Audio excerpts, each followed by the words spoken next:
I think we're back. My stream dropped out for a second there. OBS reckons we're back. That's weird. I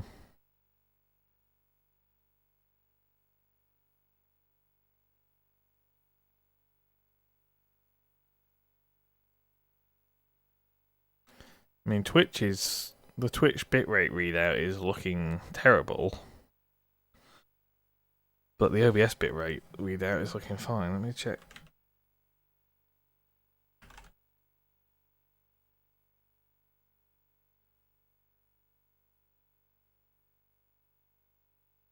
No, I am live at the minute. Okay, I guess we'll just crack on and... Oh god, we got feedback.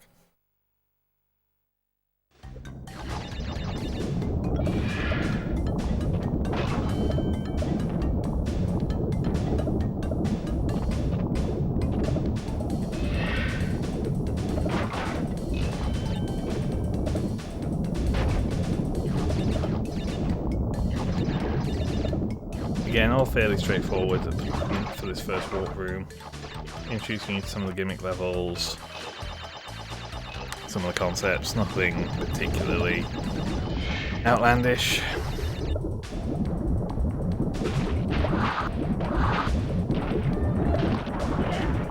I'm going to have to remind myself whether you can stitch together a highlight from multiple different source videos on Twitch.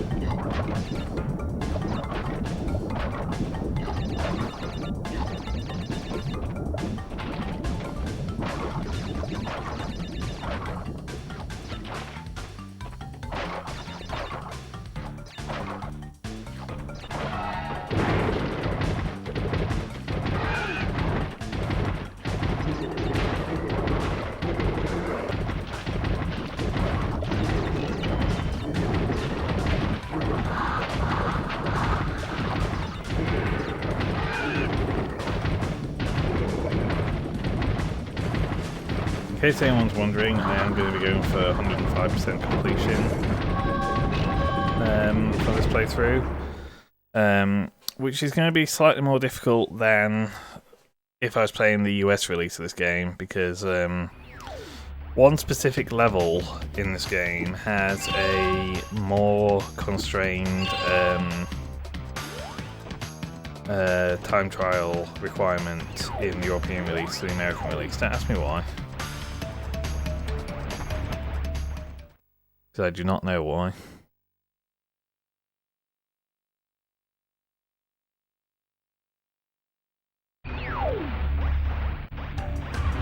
And then here's our third gimmick level for this walkthrough, which is the jet ski level. Which are actually, apart from the requirement of clearing it in one life, they're actually quite fun to do the time trials for. We'll talk about time trials once we get there. There's definitely something loose in this controller. I don't think this is the original controller I had with my PS2. And so it's trying to vibrate continuously while I'm riding this jet ski, and something inside is rattling incessantly as it does so.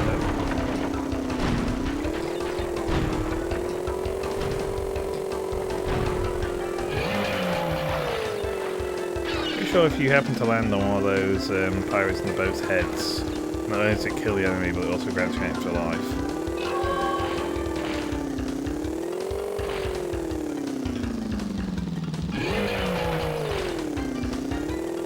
There was something always slightly off about the physics of the jet ski levels in Insane Trilogy.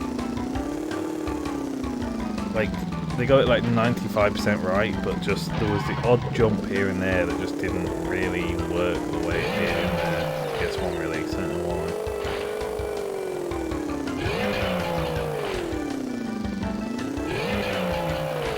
Although that was bullshit. I don't know why I didn't hit that box.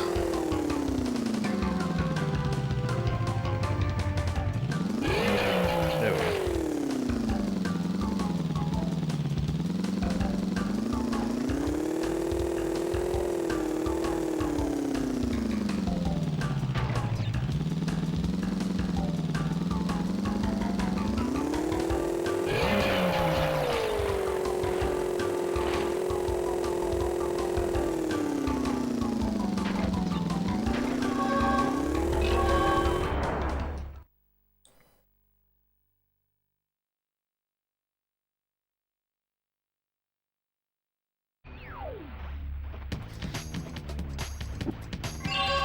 Okay, so this is how they present boss stages. Once you've got all 5 crystals for a given warp room, they just replace the entire warp room with a boss stage button.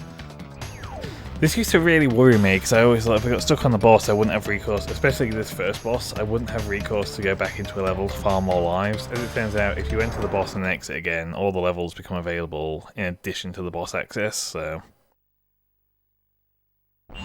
Crash! Coco! Store the pretty crystals! Tiny take them back in Gladiator Arena!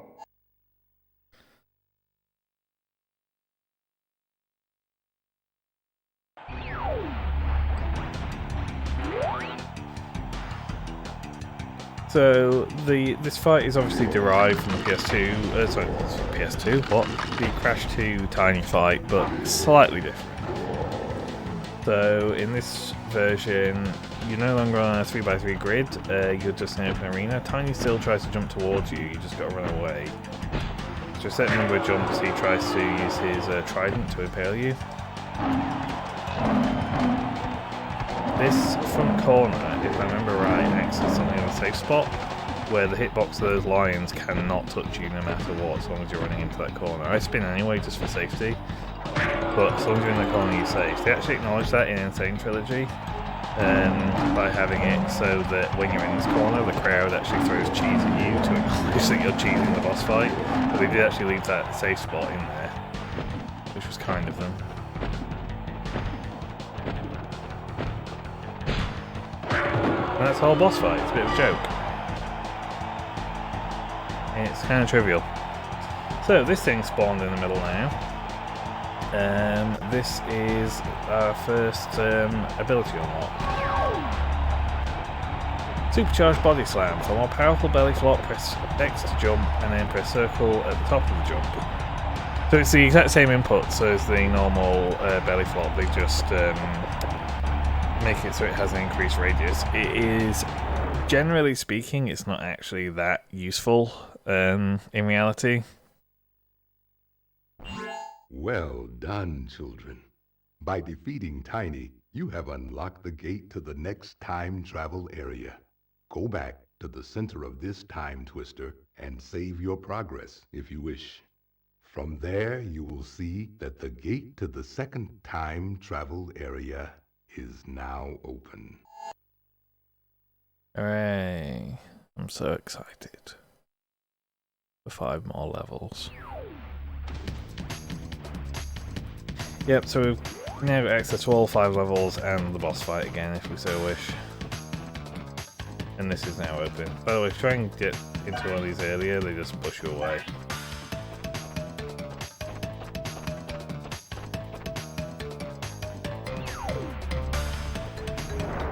Another medieval level.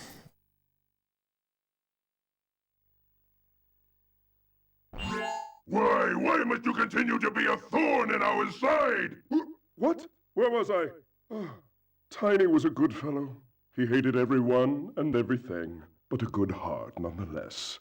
Please be more reasonable with my minions next time.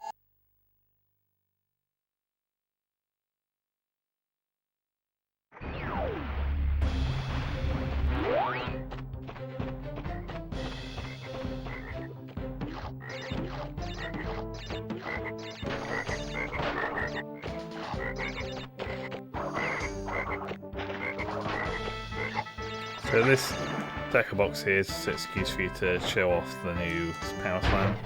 It's just that, you do a spin in the air, you come down, it's got an area effect now. It's really not that revolutionary.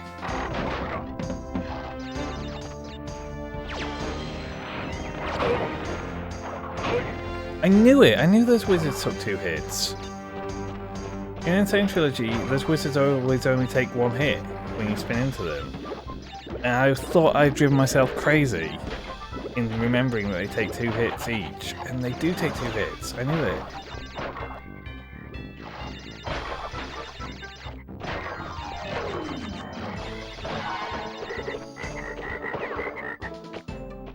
Now, if I remember right, there is an exception to that, which is if you slide into them, that counts for 2 hits. I to go get that box first, because if we don't, it'll solidify, as I described before.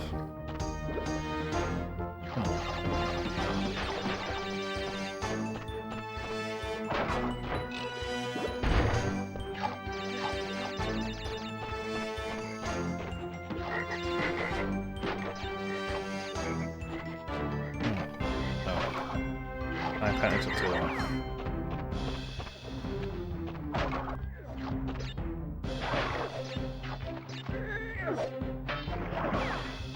Now the wizard's taking 2 hits, you can... Oh no, wait, the slide doesn't counteract that. Okay, I thought the slide counted for 2 hits. Never mind.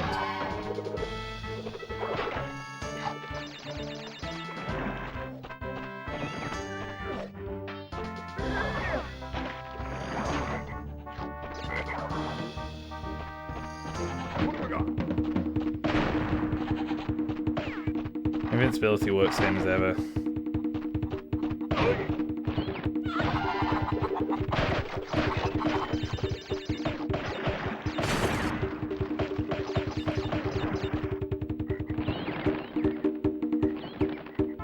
One thing you can do with this frog, he tracks towards you when you're all the way back here, and he will gladly just jump into a nitro box and blow himself up.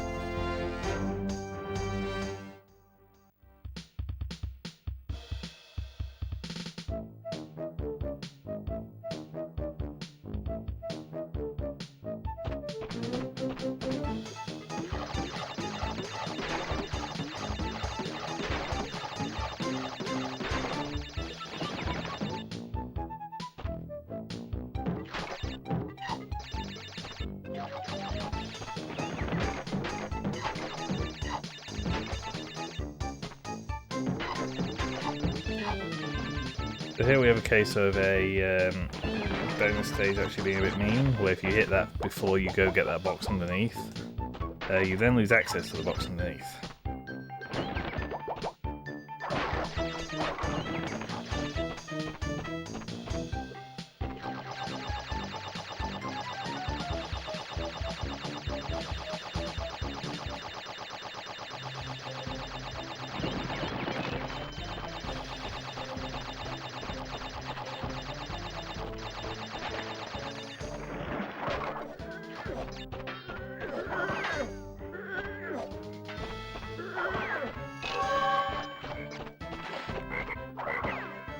I vaguely remember the hitbox on those guys' sword swings being a bit dubious.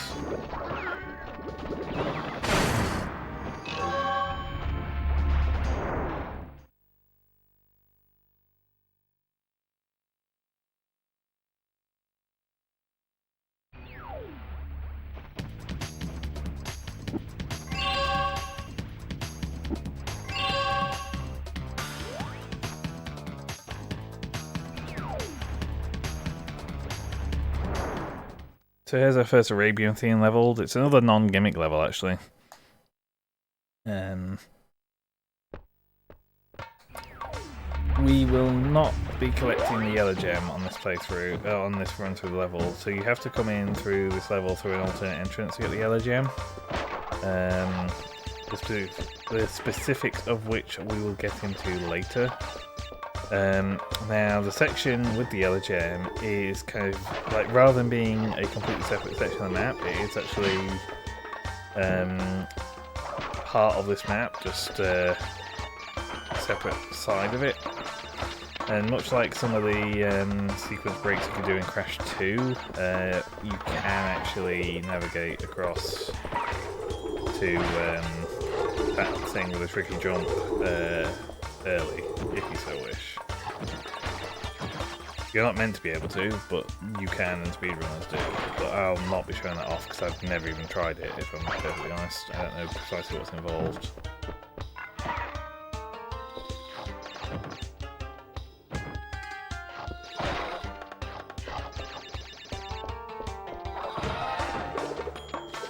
You can see the return of the hanging sections from Crash 2 here.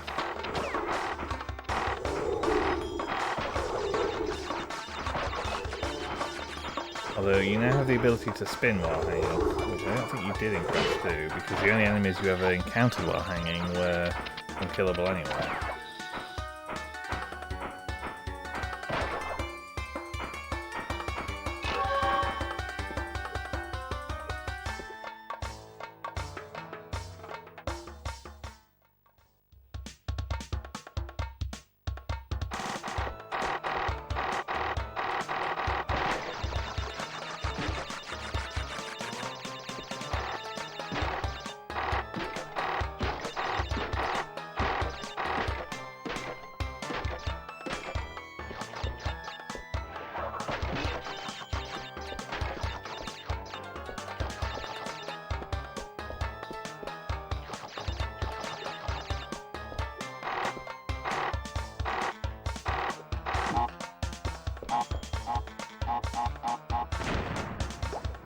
Oh, it's a metal box anyway, so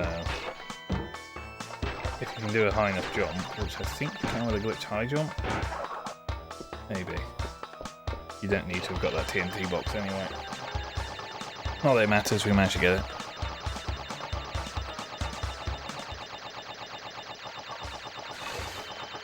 I may well do the full any percent completion of this game tonight, because it shouldn't take me too long. I mean, I've been streaming for, what, half an hour, I've done one walk room. Okay, maybe it'll take me 2.5 hours to do any percent.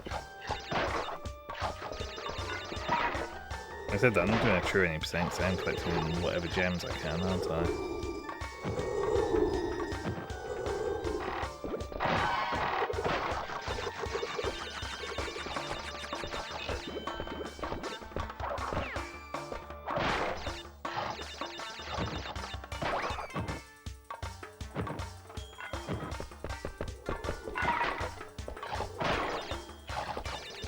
I don't quite understand the point of having that switch box, the right-hand switch box that just enables those two boxes to exist. I don't know what that adds. The area with the yellow gems over to the left of this last runway, by the way.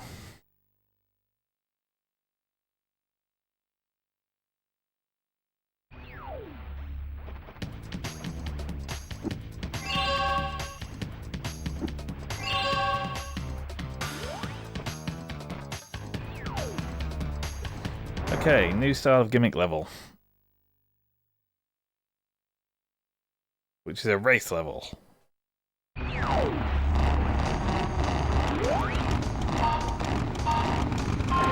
If you start holding down the X button, which accelerates just as the green light is about to come on, like between the red and the green light, that gives you a boosted start. So you have to finish in first place in order to get the crystal for these levels.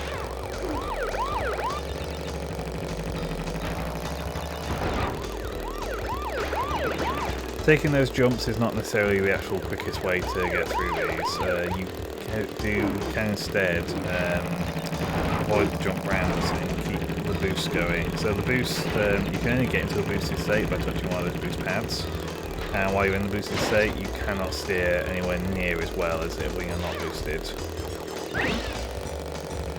The gem works same as ever, just get all the boxes. Oh god. Okay, we got both objectives in the first run, that's good.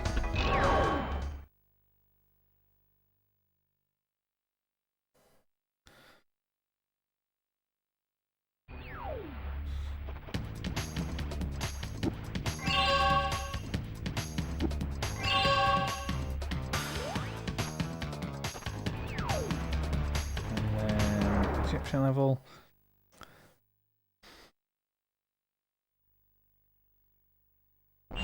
Good day, mates. Dingo Dial's the name, and Uka Uka and Cortex gave me orders to bring the crystals to them during the Ice Ages. So give me the goods and shove off, or I'll roast yous.